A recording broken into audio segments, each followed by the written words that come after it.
For our final speaker, we have Anita Davis. Anita came to our attention a few times, but in particular last year when she did a Facebook Live stream one day and got dozens and dozens of likes for her sort of monologue talking about her life and how she approaches life with Aniridia. And so we thought it'd be a good idea to get her along to hear a bit more about the amazing things that she has been up to over the years and to tell everyone about the attitude that she takes to things. So over to you, Anita. Thank you very much, James. So yes, my talk was called There is No Such Word as Can't, and there's a couple of reasons for that. First of all, because I don't believe that my sight loss, my aniridia, limits me. I can do anything I choose to do.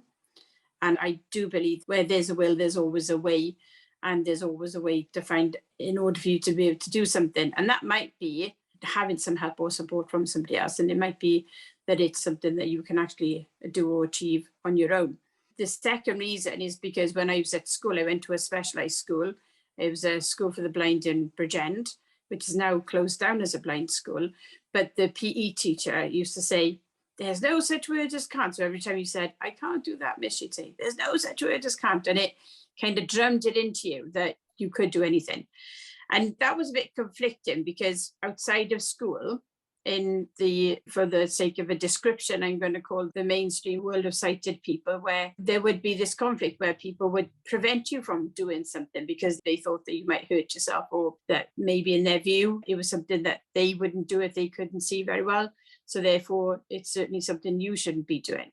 And I was very much one of these children that if you did actually tell me I couldn't do something, then I had to go and prove you wrong because I would have to go and do it in the first place. So I was a bit of a challenge for my parents in that respect. And my father would often tells people a story about how I asked him for £1 one day as a child, and he thought I'd gone off to buy some popcorn or some candy floss or something like that.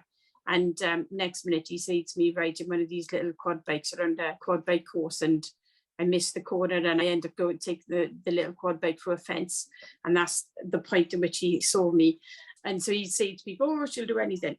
So that right through my life, that's something that's kind of always played out for me. And this year I got to 50 and I decided that I would have a mission to change the lives and change the perspective of 500,000 people. And I chose 500,000 because it was my 50th and I wanted 50 in the number. 500 didn't seem to be enough. 5,000 didn't seem enough. So I decided on 500,000 people.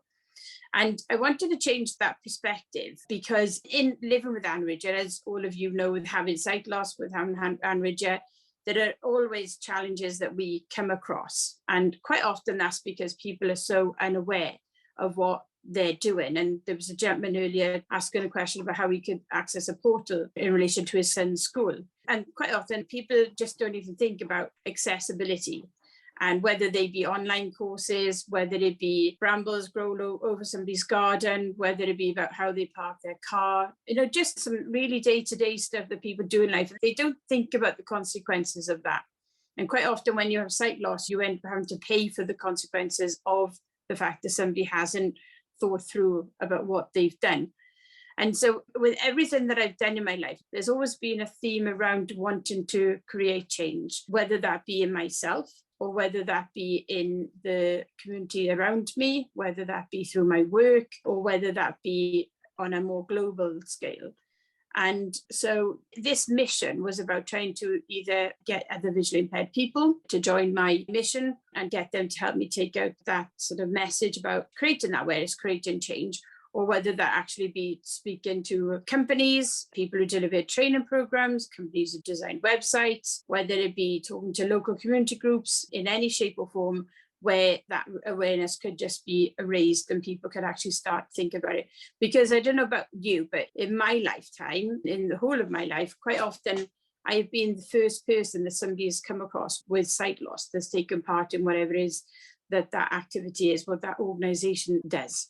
Now, when I say that I've done this at lots of different levels, when I was 16, I went off to the Royal National College for the Blind in Hereford, where I did 4 years study. Now, while I was there, I became manager of the coffee bar and the social bar, and I was already doing judo before I entered the college. And while I was at college then, I helped take over and run in the judo club. I was in the Welsh squad anyway, in the Welsh sighted squad, but I got into the British visually impaired squad. And at the time, visually impaired women weren't allowed to compete internationally. And so after winning the British Championships, I was selected as the visually impaired woman to go around the world to compete with the men or compete alongside the men to show that visually impaired women could do judo.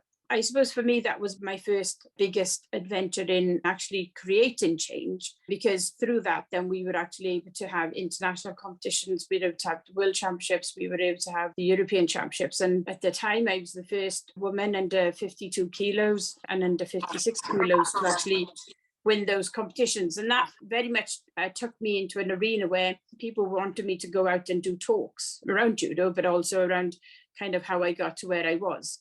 And I suppose that's where my journey started. I've worked in the sight loss sector for 30 years, and I've worked in the field of disability for 30 years. I've also got 2 children. I've got a son who is now 25, but he was born with cerebral palsy. He didn't have anarrhythmia, but he has cerebral palsy, so he uses a wheelchair. And I have a daughter who is just turned 16, and she has anarrhythmia. So having anarrhythmia and being a parent with anarrhythmia and having a child with anarrhythmia and a child with a disability, that presented me also with very specific challenges for me. And one of those challenges was that I became a single parent when I was pregnant on Daisy. And of course, the challenge there was that I had to get myself, Daisy, and my son around when we left the house. And of course, I wasn't able to push a wheelchair, a pushchair, and also use a cane or navigate myself. So I had to kind of work out, well, how would I do that? And my situation became quite a unique one because the professionals didn't actually know anybody else who was in my situation. And so, of course, nobody really had an answer for me. So again, it was sort of like, well, I had 2 choices. And the 2 choices at the time were that I could either stay at home and rely on other people to get us out and about, or I had to find a way that we could get out and about on our own. And so in order to do that, I discovered that there was a charity called Remap, and they designed bespoke equipment for people with disabilities. And they actually designed a structure on my son's wheelchair where I could put my car seat, my daughter would sit into. We'd use bungee rope to tie her to the back of the wheelchair. My son would sit in the chair, he weighted it down. And we used other items to actually keep the children dry and to keep the sun off them as we went out and about. And of course, every time we got on a bus, or anything like that, I'd have to take this contraption apart and get the kids on the bus and put it back on again. Now, all of that was a lot of hassle and it was hard work. But it did mean that we were able to be independent. It did mean that we could get out. And it was one of the things that I realized, that, I mean, it's supposed to be something you're always aware of. But when you're in a situation, a real challenging situation, it makes you realize that, you can't be the only one that has these challenges. And even if anarrhythmia is a rare condition, and, even though my situation is probably rare, there would be people out there who were having similar experiences to me. And that took me on a journey of around wanting to go out and help and support those people. So I've set up a variety of different groups, Facebook groups, other types of groups where people can connect and interact with each other. I've done some international work with the British Council where I've gone out to other countries like Jordan, Hungary, Poland to talk to communities out there, because again, people with disabilities abroad can often be very, very disadvantaged because of either cultural reasons, religious reasons, etc. So it was about going out to some of those countries and actually trying to create some awareness around that and developing partnerships and relationships where we could continue to do those things. And then that took me on another journey, actually, because as I went through life and various other challenges came up, I realized that I got to a point in my life where I had to make a decision around my own mental health, around whether I was going to go to the doctors or whether I was going to find a way of looking after myself and to nurture and almost heal myself, if you like. So that took me down a therapeutic route where I actually started to learn about different therapies, holistic therapies. I started to go down this route of my own professional, personal development. But in doing that, I discovered that there were a lot of organizations out there, a lot of companies that were not accessible to people with sight loss. And I thought to myself, well, I can't not be the only person that has sight loss that wants to develop themselves. I really don't believe that. I really don't believe that there aren't other people that have sight loss that don't actually want to improve themselves in some shape or form. Now, my interest was therapeutic, but some people might have an interest in wanting to develop themselves in relation to a particular hobby or a passion that they have. They might want to be able to get fitter and things like that. But as we've already highlighted today, the world is very much an online world now, that you need to be able to access to get this information. And whenever you pick up the phone and ring, whether it be Department of Work and Pensions or even a charity, they'll say, go to our website, www.blah, blah, blah. And it isn't so easy for us, which, takes me back to then my journey of actually discovering more about me and who I am and understanding those kind of why I'm here, if you like. Why am I on this planet? What am I doing here? And with all of the different experiences I had in my life, I looked at what are all those common themes. And the common themes were that I am resilient, that I want to make a change, that I enjoy connecting and communicating with people, that the work that I've done, I've just given up 10 years of being a community councillor in our local area. And I've chaired the local school of governors. And I sit as trustee on a variety of different, or director on a variety of different organisations, not all just related to sight loss, but to other things. But all of those experiences, all of those connections and things that I've got, they must amount to something. And so that takes me back to my mission of wanting to change that perspective, wanting to change the lives of people, because I do believe where there is a will, there is a way. And it's all really about how we want to make a difference to our lives. It's about the choices we make. And we were talking about information earlier. Information is power, because that information gives us choice. And then that choice gives us an ability to make a difference to our lives or not, because we can choose to do or not choose to do. And I've always said to both my children, because as I mentioned, the one's got her own visual impairment and my son's got his own physical disability. And when he was born, he wasn't able to move. The first challenge was that you could lay him on the floor and he would still be there an hour later, 2 hours later, because he had no physical ability to move. His brain did not connect with his muscles. And so he had to go through a journey where his brain was taught on how to communicate to his muscles. And I mean, now, like I said, he's nearly 25, actually, he'll be 25 in December. But he's been to university, he's got his degree in astrophysics and astronomy. He has his master's in data science. And now he is a data scientist, and he drives a car, he uses hand controls and things like that. But he's achieved what he wanted to do in life, because I've said to the both of them, you've got two choices in life. You can either go out into the world and you can make the most of what the world and what you can with the skills, the talents, the power, the knowledge that you have, and the gifts that you have, or you can sit on the settee. But the settee in my house wasn't an option. So they have to go out into the world. So that's been my mission. I've had a very varied life. And even though my sight has got worse over the years, the gentleman earlier was talking about having, the cornea damage. And with my anorexia, I've got glaucoma, I've got the cornea damage, I've got nystagmus, I've had both the cataracts off. I've had, countless operations, which in the end took the vision in my right eye, between the glaucoma and the cornea scarring. And I've still got some vision left in my left eye. I can see colour and I can see light. I use a lot of logic to work out what things are.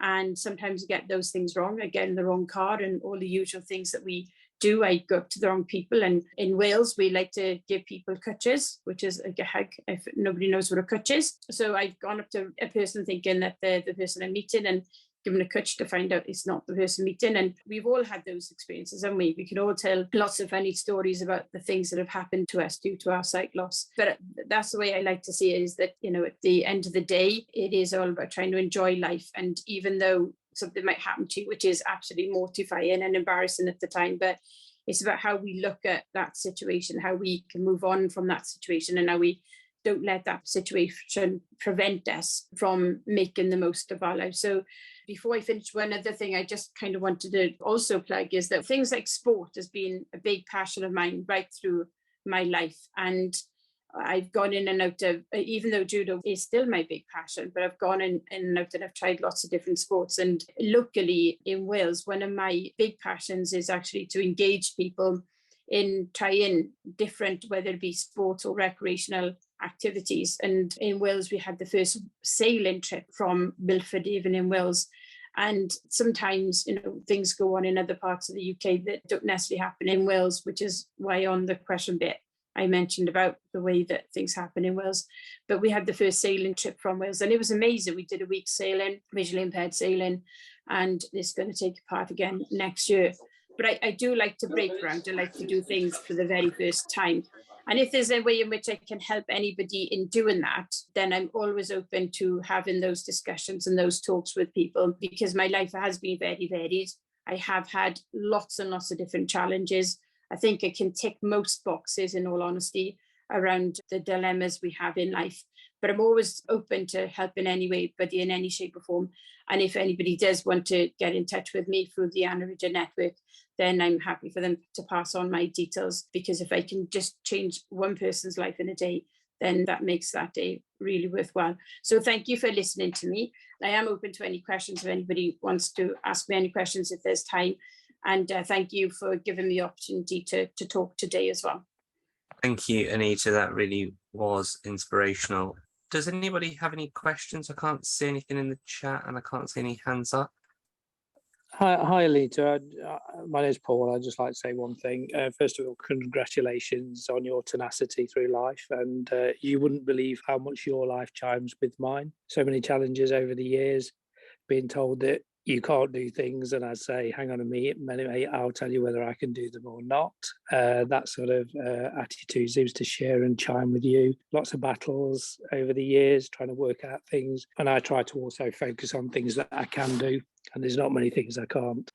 Exactly, yeah. I do professional speaking.